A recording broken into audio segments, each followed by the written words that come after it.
Today, on how it's made. Replica foods. Traffic cone dispensers. Rocking horses. And London taxis.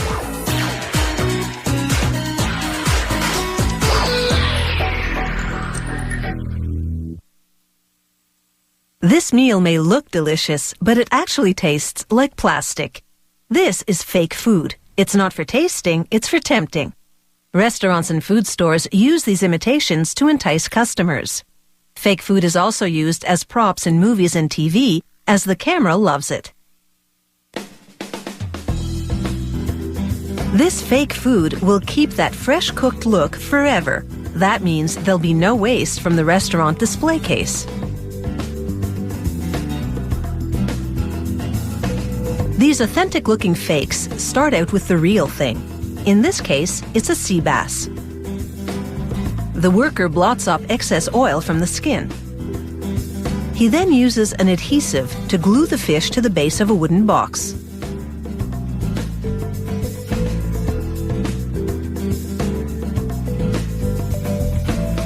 Next, he immerses the fish in liquid silicone.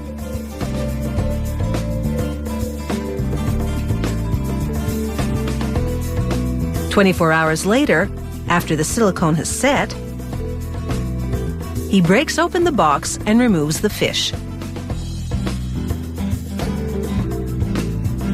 This detailed silicone negative can now be used to mold exact replicas of the original fish. They preheat the mold until it's warm to the touch. This kickstarts the curing of this liquid plastic, which they pour into the mold. Once the mold is filled, they zap it in a microwave oven for 45 seconds. It solidifies the plastic significantly, but it still needs a bit more curing, so the worker transfers it to a conveyor. It carries the mold under a lamp, whose intense energy completes the curing of the plastic.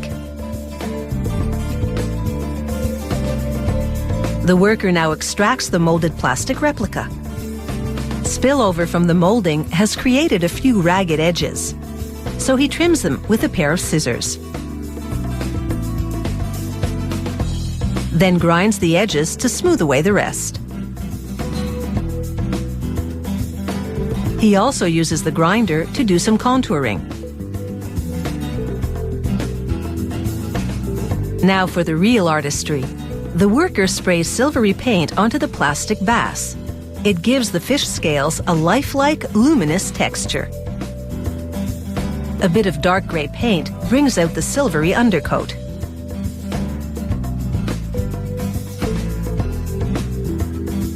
Brown paint on the tail and fins make them look more realistic. Using an artist's brush now, he paints the eyes. He brushes on fine lines that look like natural creases and adds some other typical sea bass markings. A coat of lacquer keeps the paint from chipping and makes the sea bass look moist. Now this sea bass will always look like the catch of the day. And unlike a real fish, it won't start to decompose. At this faux food factory, there are 3,500 molds.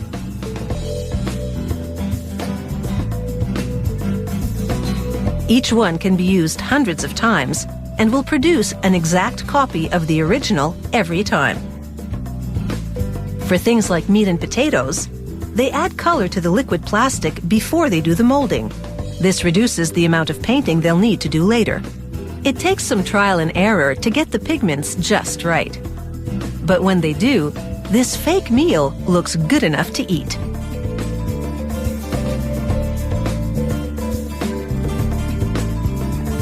They drizzle the beef in side dishes with gravy-colored glue, which makes the fake food adhere to the plate.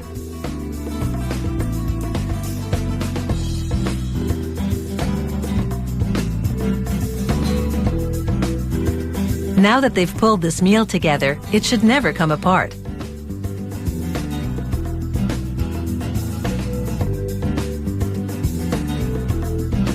It takes a couple of days to produce all these dishes, but it should be worth it, because compared to real food, it will last forever.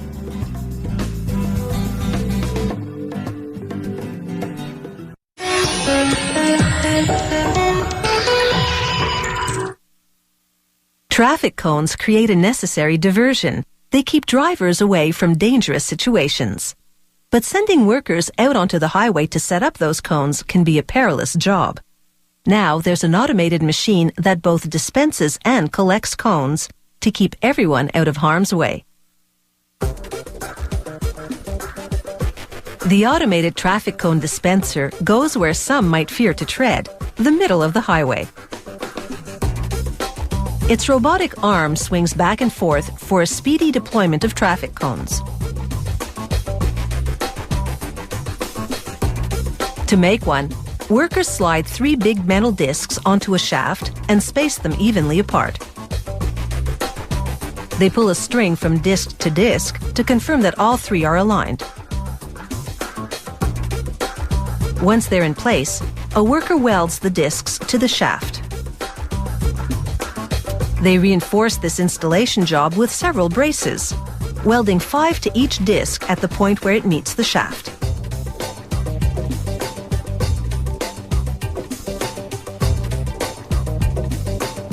They spin the shaft and inspect the work. Next, they install the tracks that will shuttle the traffic cones to the robotic arm. They weld 13 of them to the discs. The framework for the automatic traffic cone dispenser is now complete, so it's over to the paint booth. They prime and paint it bright yellow, so it will be clearly visible on the highway. Here, a technician then assembles the main control panel. It's the brains behind the cone dispensing robot. The technician connects cables that deliver power to the motors. He installs a series of switches and relays that will activate the motors that rotate the drum, swing the robotic arm, and deliver the traffic cones. Finally, he tests the circuit breakers to confirm that all systems are go. Down the production line, this worker attaches the gripper to the arm. A pivot bolt allows the gripper to open and close, and this chain will keep it pointed downward, so it's always in position to deploy a traffic cone. He tightens the turnbuckles and then checks the chain's tension. He swings the arm to confirm that it and the gripper move freely. Now he installs the transmission for the motor that will move this robotic arm. Finally, he snaps a retainer ring onto the transmission shaft.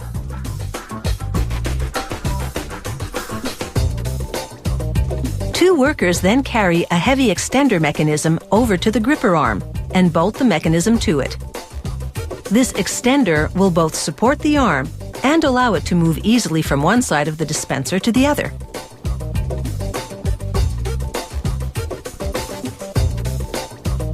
A sensor device called an encoder will keep track of the gripper arm's position when it's moving. The technician then installs the motor that will power the gripper arm to oscillate and deploy the traffic cones. Once the gripper arm has been attached to the cone dispenser, they mount the whole unit on a trailer with the main control box on the front. They adjust the settings for traffic cone deployment and put the machine through all its paces. This test run ensures that all the parts are functioning properly.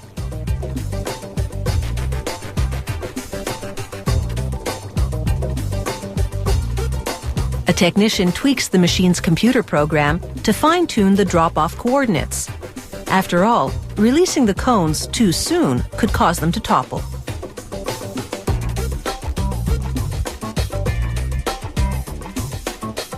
Every automatic cone dispenser undergoes a road test on the open highway to confirm that it will perform in real conditions. The driver activates it from the safety of the truck cab, while the robotic system is at center line, doing all the lifting and taking all the risks. If they find a problem now, they'll send it back to the factory for modifications. But this machine handles the drop-offs and pickups with precision. And that means it's ready for traffic duty.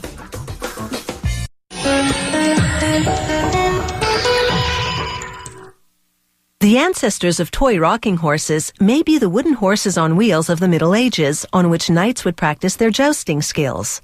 Child-sized wooden horses emerged in England and Germany in the 1700s, when Queen Victoria famously had dapple grey rocking horses made for her children. This rocking horse company in the UK handcrafts antique reproductions and originals. Some have traditional bow rockers, but most glide back and forth on a safety stand. The horses are made of durable hardwoods, such as oak, maple, and tulip wood. After cutting off knots and other defects, workers run each piece through a ripsaw, slicing off the rough and discolored wood directly under the bark. Then they cut the pieces into 30-centimeter wide blocks, and with a planer, slice off a thin layer of wood. This makes the surfaces nice and smooth. These are the blocks with which they'll construct the horse's main body. To make the legs, an artisan lays a template on an as-yet unplaned piece of wood and traces it. Then he cuts along the trace line with a bandsaw and runs the leg through the planer. Each leg has a protruding piece on top, called a tenon, that fits into a slot, called a mortise, beneath the main body. To build the body, they roll glue onto the body blocks and assemble one to the other, building a large rectangular box with a hole at the center. This hole reduces the horse's weight and relieves structural stress. In some models, the hole also serves as a secret locking compartment. After clamping the assembly and letting it set for 24 hours, they coat each leg tenon with glue and insert it into a mortise. After rough carving the body, a highly skilled craftsman outlines the head features in pencil: cheekbones, nostrils, eyes, teeth. Then he begins the meticulous task of carving the horse to completion, hitting a mallet against a U-shaped gouge. This painstaking carving process takes 2 to 3 days. Now, after inserting a glass eye, he rough files the whole horse using a rasp to remove all the gouge marks. This takes another few hours. Then he smooths the entire surface with an electric sander 4 times over, using progressively finer sandpapers. He does the final sanding touch-ups by hand. The wood is now ready to be either stained or painted to the customer's specifications. If it's the latter, the artist first applies a coat of water-based primer. Then, for this client's custom order, a coat of light blue paint that turns gray when varnished. Once the background color dries, he hand stipples a pattern. After the surface is varnished and waxed, he dresses the horse in a suede saddle blanket. He uses brass tacks to affix it along the leather trim. Next, he nails the leather saddle in place. He squeezes globs of glue into a slot running down the horse's neck and inserts the mane, a weft of genuine horsehair.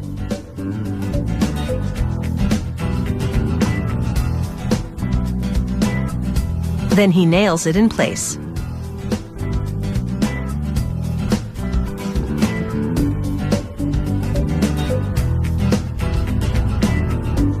Now he applies glue to the tail hole and fits a tail also made of real horsehair.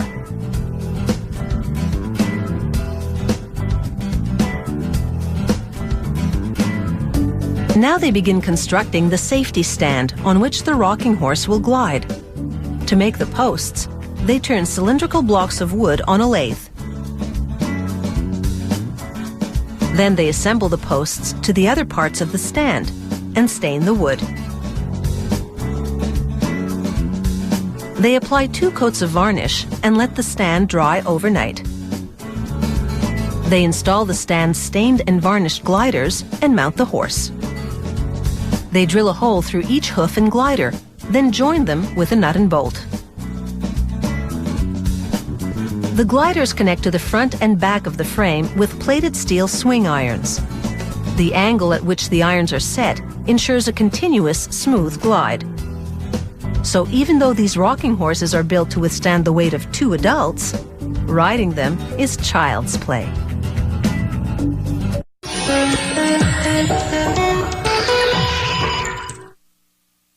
With curved lines and classic styling, the black cabs of London are internationally recognized British icons. Many say the London taxi system is the best in the world, and for many London visitors, a taxi ride is more than just transportation. It's a tourist attraction unto itself. The modern black cab was born in 1948.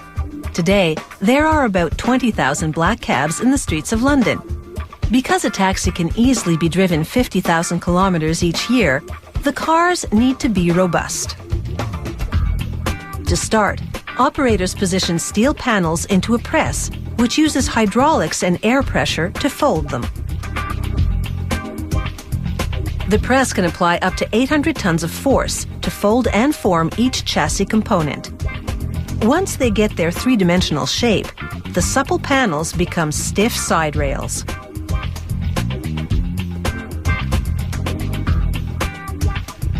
Welders then assemble 2 side rails with a cruciform to create the chassis assembly. They clamp the side rails firmly in place before welding them.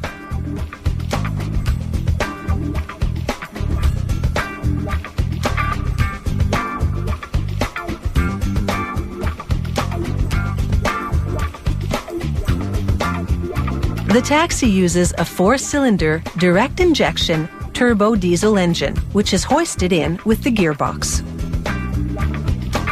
Then they connect the radiator hoses and pipes to the engine.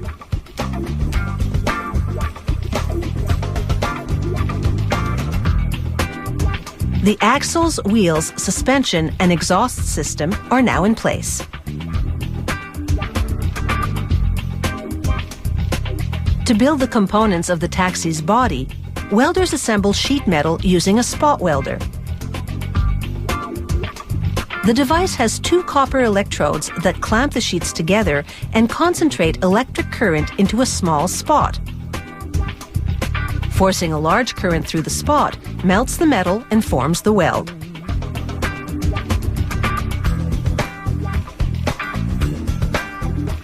Now it's time to assemble the taxi's sides and floor. Since the floor is completely flat and the roof is high, passengers with reduced mobility can easily enter and exit the taxi. The body has been covered with an anti-corrosion coat and a gray primer. Before the car gets its final color, a worker inspects it for any surface damage. Infrared lamps warm the body shell to 50 degrees Celsius to make paint application easier. Not all London taxis are black. They spray this one with yellow paint. Later, they will apply a shiny clear coat. Each painted car moves to the polishing room. The bright lights allow the technicians to check for any dirt, runs, dry spray, or other paint defects as they carefully polish the car.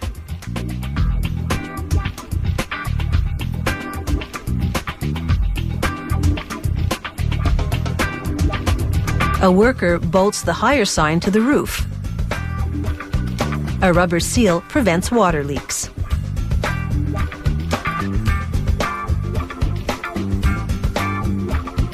They carry the front windshield with rubber suction pads and carefully put it in place.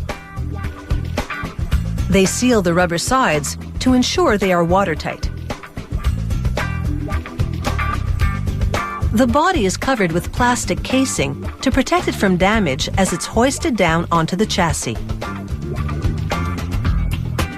Although these taxis are large and roomy, their mandatory 8.5-meter curb-to-curb turning circle allows them to easily perform U-turns. A driver tests the car at different speeds, changing gears, and testing the ABS brakes. Each taxi also undergoes a water test.